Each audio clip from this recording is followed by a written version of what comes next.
Okay, let's dive right in. We're tackling a core principle today, Law 10 from these strategic texts.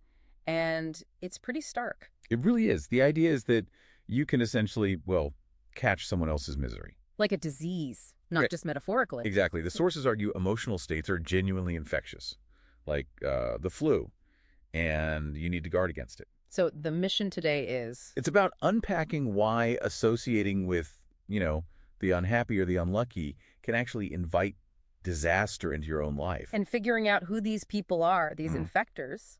Precisely. Spotting the signs, and then understanding why the recommended action isn't helping. But, well, quarantine. Quarantine, wow. Okay, the core law then is avoid misfortune, seek out the fortunate. You got it. Misfortune is contagious. Stick with the happy folks. All right, let's make this concrete. The classic case study for this seems to be Lil Montes. Oh, absolutely. Marie Gilbert, originally. Right, but she completely remade herself, became this famous Spanish dancer, though her real power, her fortune came from being a courtesan, right?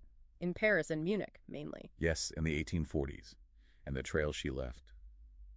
Devastating. Talk about that first disaster in Paris. Alexandre Ducharier. Yeah, Ducharier. He was, like, one of the brightest young stars in Paris. Yeah. Newspaper owner, really promising future. And he fell for Lola. Head over heels.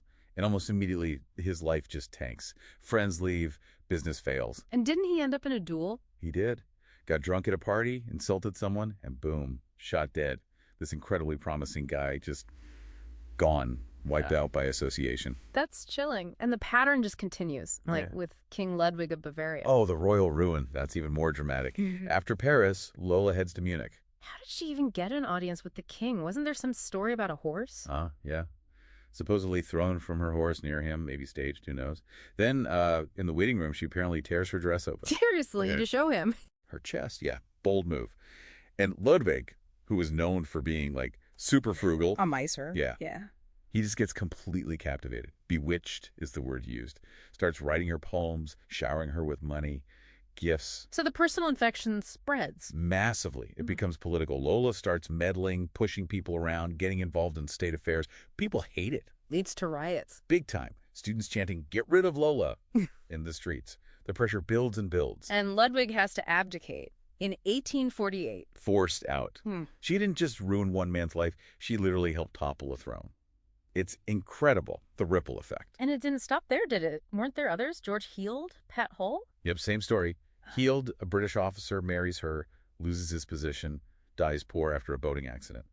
Pat Hull in California marries her, turns to drink, depression, dies young. It's like anyone who got too close just disintegrated. Which brings us back to the core question. Yeah. How do you spot this type, this infector? What are the signs? The texts point to a few key things. Deep inward instability, first off. They seem to just draw disaster to them. Like magnets for trouble. Exactly. And look at their past. Turbulent history. Check. Long line of broken relationships. Check. Unstable career path. Usually. But they often have a strong personality, right? That's part of the danger. Oh, yeah. A powerful force of character that kind of sweeps you up initially, makes you ignore the warning signs. Their instability isn't just bad luck, it actively creates crises. Okay, identifying them is one thing, but the solution, quarantine, that feels really harsh. We're just supposed to abandon people, no compassion. Look, the perspective here is ruthless self-preservation. The argument is you're not equipped to fix their deep-seated issues. It's like Da Vinci's analogy. The nut in the wall. Right. The little nut finds a crack in the bell tower wall, seems harmless, but its roots grow, push the stones apart, and eventually the whole tower of your life collapses. You have to cut it out before that happens. So if negative states are infectious, Then positive ones must be too. Yeah. That's the flip side. so actively seek out the opposite. People who are happy, successful, stable. Precisely. It's about positive osmosis. Surround yourself with people who have the qualities you admire or perhaps lack. Like the Napoleon example. He wasn't exactly Mr. Charming. No, described as kind of an ungracious Corsican peasant.